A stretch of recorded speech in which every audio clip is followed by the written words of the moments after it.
بسم اللہ الرحمن الرحیم۔ پیارے ناظرین، زندگی کے سفر میں کئی بار ایسے مواقع کا سامنا ہمیں کرنا پڑتا ہے جب کسی کام کو انجام دینے کی پوری کوشش کے باوجود بار بار رکاوٹیں آتی ہیں۔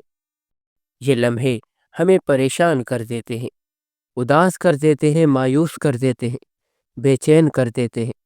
لیکن اس میں بھی ایک گہری حکمت پوشیدہ ہوتی ہے جو اللہ تعالیٰ کی طرف سے ہمارے لیے اشارہ ہو سکتی ہے۔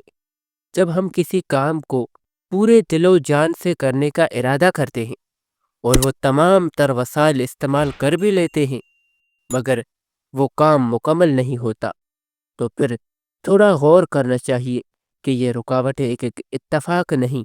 یہ ممکن ہے کہ اللہ تعالیٰ ہمیں اس کام سے روک کر کسی نقصان سے بچانا چاہ رہا ہے۔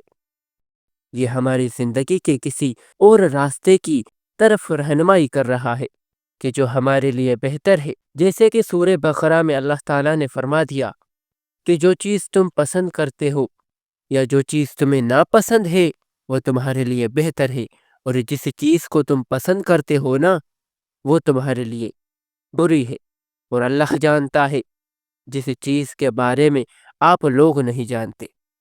ہماری سمجھ محدود ہے، مگر اللہ تعالیٰ کی حکمت لامحدود ہے۔ بار بار کی رکاوٹیں ہمیں جھنجھوڑتی ہیں کہ ہم اپنے ارادے کو اللہ کے حکم کے مطابق پر رکھیں۔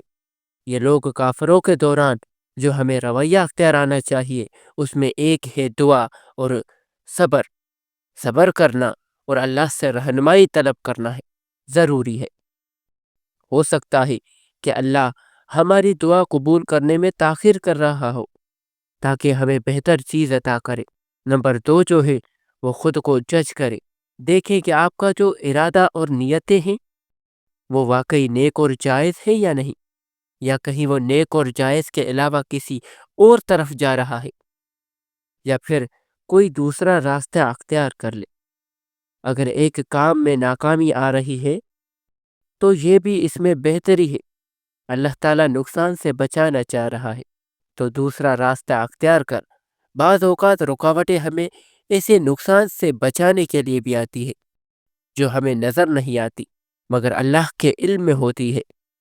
اللہ تعالیٰ اپنے بندوں سے بے پناہ محبت کرتا ہے، اس لیے نقصان سے بچانا چاہتا ہے، اور یہ اشارے دیتا ہے۔ بار بار کی رکاوٹیں ان میں ایک اشارہ ہو سکتی ہے۔ یہ ہمارا کام ہے کہ ہم ان ساروں کو سمجھے، اپنی نیتوں کا جائزہ لیں اور اللہ کی حکمت پر بھروسہ رکھیں۔ اس کے فیصلے میں سکون ہے اور اسی کی مرضی میں خیر ہے۔ بے شک